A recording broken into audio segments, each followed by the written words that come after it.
We're back, people, and today we're going to film on the Miami Dolphins run game and why it's really been struggling over these past few weeks. And there's plenty of reasons for this, but I think the main big catalyst is once Austin Jackson went down, your run game took a huge hit across the board. And it's not just like you lost one player and the other player is not as good as a run blocker like Kendall Lamb losing right there. It matters in those situations. But also I think it has a trickle-down effect. Like, it's made Eichenberg play much worse as well. Like, Eichenberg next to Lamb isn't as been effective as a run game blocker. You don't have Jackson. Jackson was your most aggressive run blocker. Like, he has the athleticism to fit within the scheme, but also go out there and create a huge push. And, he creates probably the most displacement out of those guys up front. And then it's also affected, I think, tight ends. Like, some of your most, effective runs are when tight ends are having good blocks. But now when they're, attached to the right side of the line, on the play side of outside zone, it puts so much more pressure on them to, seal or, reach block or kick out in those situations. They're just not getting that type of push. So to me, going into next year, I think upgrading you got to upgrade at least one of the guard spots, in my opinion.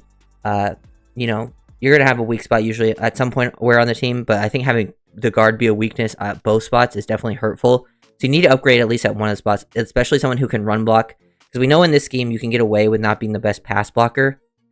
So I think that's huge. And then also getting a wide tight end that can block, play in line.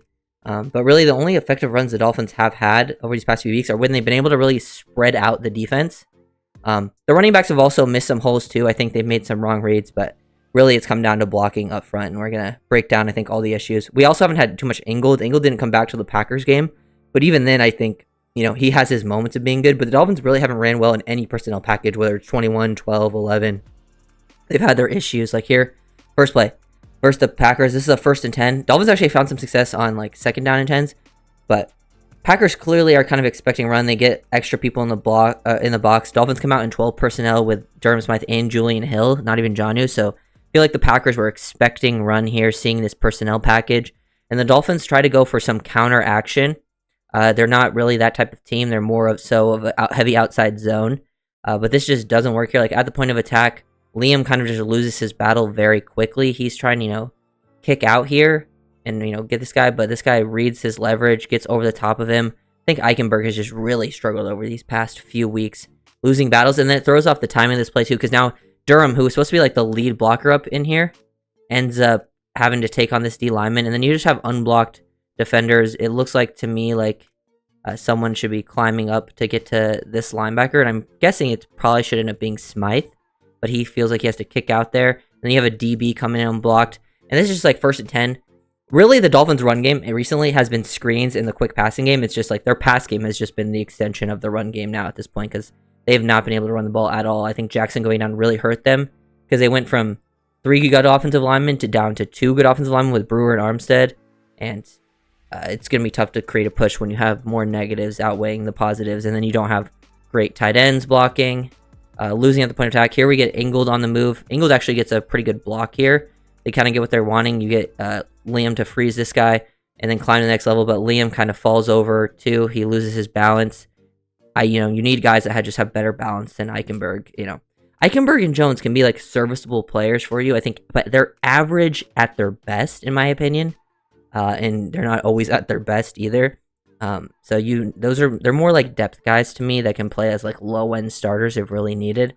But Ingold kicks out, but they're trying to work this double with Brewer climbing to 7, but Jones, Eichenberg don't really win their battles. Forces Achane to cut this back, and with Liam not cutting off there, that's where this battle's kind of lost there at the point of attack.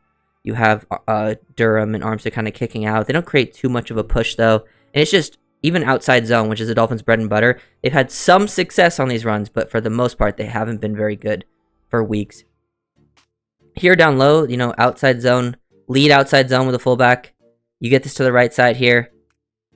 You literally just lose because you don't have the right tackle literally just gets blown up. If he doesn't get blown up here, this is probably a walk-in. I mean, Walker kind of falls over the linebacker, but Jackson would create a push here. I know Jackson has his problems in pass protection, but those are very easily masked within the scheme, so him going down has really hurt this running game.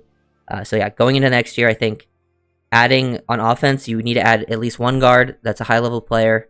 You need to add a wide tight end that can block. Also, receiving would be nice, but definitely needs to be a high-level blocker that would help out. And then I think, maybe adding like a big body receiver, a big body running back. They don't need to like put high resources into that, but adding some physical guys up in, I think, the running back receiver room, that can block, get the ball in their hands, be physical. I think that would help out the team too.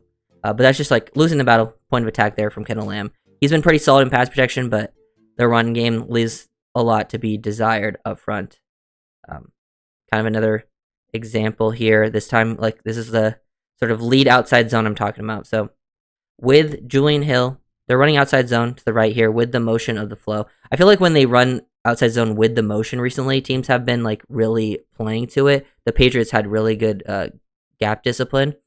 But if you just look at this, the Dolphins, when they get laterally, when they had Jackson and a tight end here, they were able to create a lot more displacement horizontally. Like, Lamb just creates no displacement, and look how like the lanes constrict. It really just comes down to like if Lamb was able to create more movement down laterally, like, and then Julian Hill would be able to create a little more movement as well. It would create a lot more lanes for Achane to work off the interior O line. But Liam also just kind of doesn't take a great angle. He tries to help out to this edged guy, but it doesn't work. But it just forces Achane to hit this cutback lane very quickly and basically run into the one tech. Because Brewer does his job. He cuts him off here. It's just if everything else is blocked better up front, it would have been a lot better for Achane to work off this and decide, like, do I cut on this side of Brewer or this side? Because this is cut off. Jones actually gets to the second level on the linebacker. So, like, the backside line does a good job here. It's just the play side of the line just doesn't give Achane too many options. They still pick up 7 yards on the play. Like, this ends up being a positive run, but shouldn't have been. It's just Achane was, fighting for every yard given to him in that situation. Another example where the tight end kind of loses a battle. You use him as the motion guy, put some pressure on him. He has to be able to kick this edge guy out, because they block everything else pretty nicely. Armstead next level. Brewer and Jones cut off their guys. They work to the weak side. Everything gets blocked up pretty nicely here. It's just I think Julian Hill's got to kick out his guy a little bit farther. And Achane probably could have played it slightly better. Maybe give this guy a little hesitation to the outside, press this to the outside to help out Julian Hill's block. But the guy's able to stack shed very, very quickly. If Hill's able to sustain this block for half second longer, they could hit up through this and for a big gain. But tight end blocking has been a big issue for this team. It doesn't really matter what it is. Look at this. 12 personnel. You have both tight ends off the ball here. They're both working back and sifting to the opposite side. And I mean, look at them on this play. Like, they both do. I don't even know what they're doing there. And then you have the offensive line with outside zone. They don't really create too much of a kick out here. Like Patrick Paul, Jones, both the D linemen to their side are having outside leverage. There's no kick out on this side. And then the other guys are already like cutting off. So it just creates this big disruption in the middle because the offensive line are not like chained together at all. Lamb also misses his cutoff here. So like HM makes the correct read just based on the leverage to cut this back. It's just the people on the cutback, specifically Lamb, lose. And Durham Smythe and Julian Hill are tripping over one guy. So they lose that battle up front again. Here's one of the successful ones. And this one is, I think, when the Dolphins have found success without Jackson is when Ingold has been in and he's had good blocks. And he hasn't been super consistent, but they get him motioning across here. They use him to kick out on these types of plays because he has the most pop. If he's able to square up the outside linebacker, I think he's one that's able to create this push.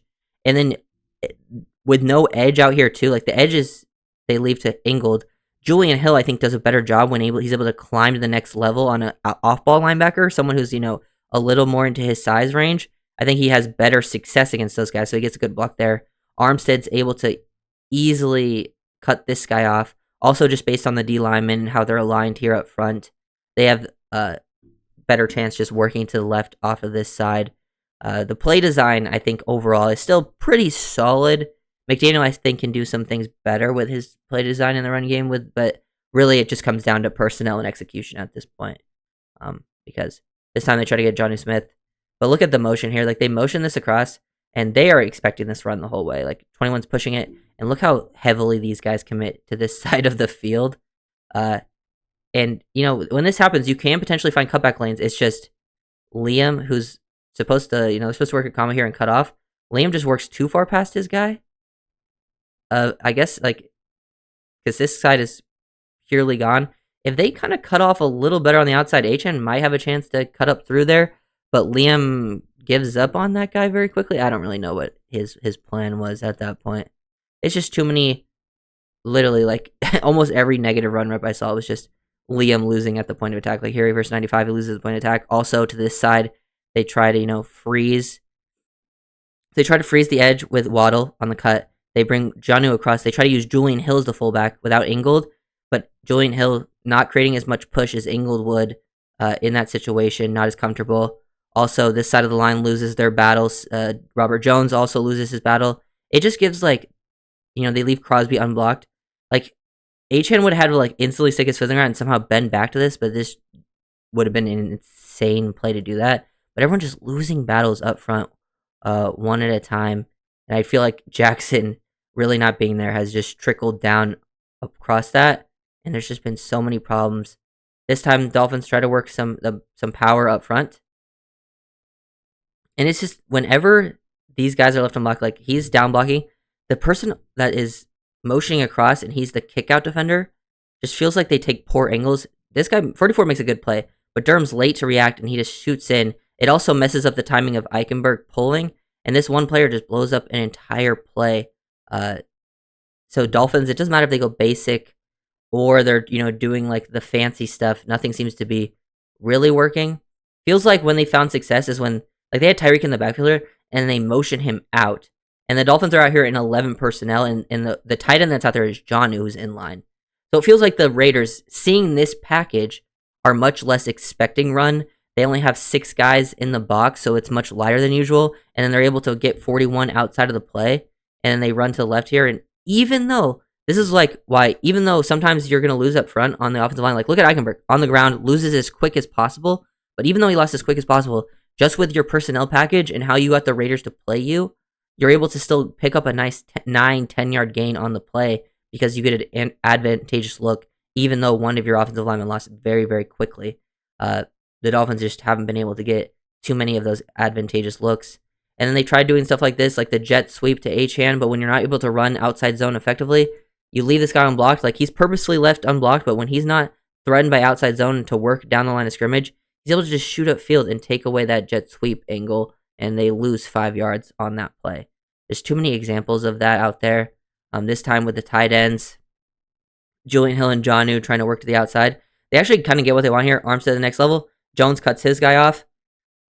Brewer and Eichenberg are able to cut off this guy pretty quickly. This safety is blitzing from the backside, so you don't really have the cutback lane.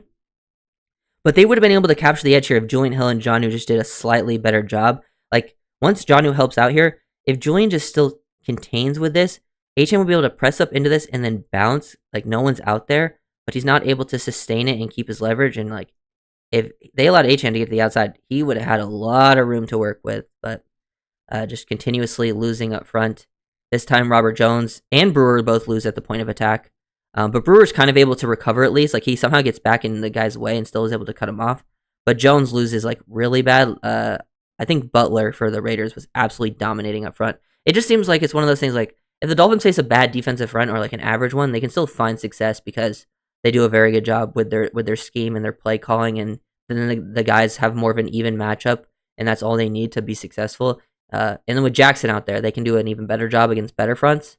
But if they face a good defensive front, I don't feel any confidence with them being able to run the ball successfully. Like, it really just comes down to them and their passing game.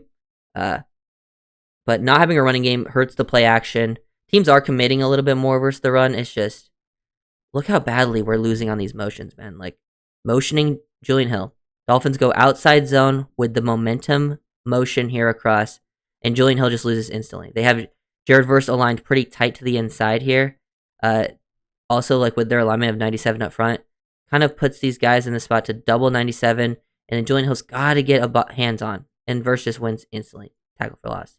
And, like, it hasn't just been only the offensive line of all. It's been a lot. The tight end room has created a lot of problems up front for them. But as I was saying, like, this is a 2nd and 10 run. They motion Tyreek Hill away from the play. They get a light box because it's 2nd and 10. You're out there, you're spread out, you're in your more light personnel packages. So the Dolphins are able to spread this out. When they're able to spread out a team horizontally, this is where they find more success running the ball. Just creates lanes. and Jalen Wright's able to then break up field and then pick up 10 yards, break a tackle in space too. These are the types of plays that they got to be able to work a little better. Also, just like sometimes being patient, vision. They kind of do the motion thing again, but this time 41 fakes to go with the motion and pulls back. So this lane, cutback lane is not there. So Jalen Wright has to work to the outside. But if he just anticipates a little bit better, like he cuts into the defender here, but like if he just shows a little patience and then bursts through, like this hole opens up, but he's just too late to see it, and then it kind of works into contact. So like just potential misses across the board. Eichenberg losing up front again, falling on his knees. Like I think balance is one of the, like there's athletic traits out there. There's long speed, there's short area quickness, there's change of direction, there's body control, there's balance. There's lateral agility. There's a lot of like athletic traits that you grade as a scout. To me, I think balance.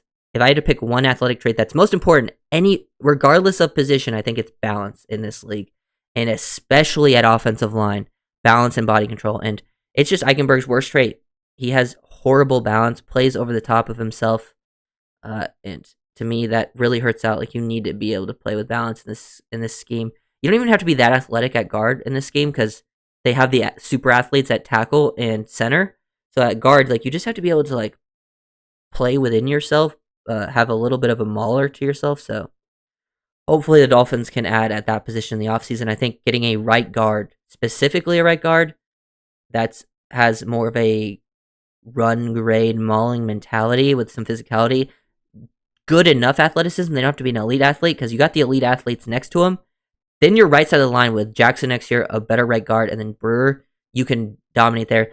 Then the left side of the line will have some question marks. We don't know if Armstead will return or not. I'd still like to add a guard at both positions, maybe one high-level one and the other one, like, because Eichenberg and Jones are both free agents, maybe just go, maybe re-sign one of them and then sign another guy who's maybe, an average-level player.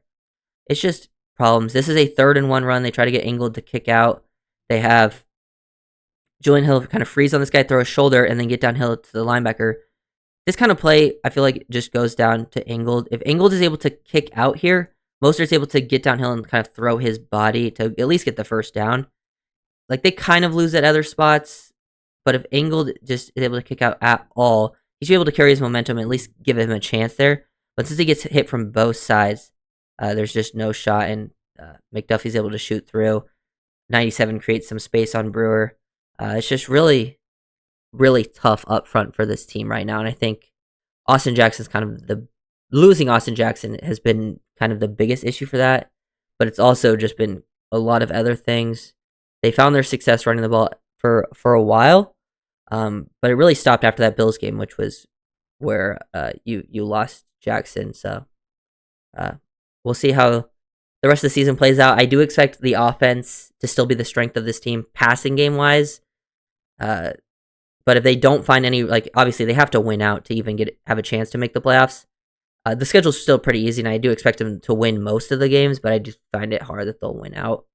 But if they ever do want to like compete against like better teams, they have to find some semblance of a run game. They have to at least show it, because the Dolphins are a heavy play action team too. They have to be able to at least make the teams respect it. So if you guys really expect coming in, subscribe and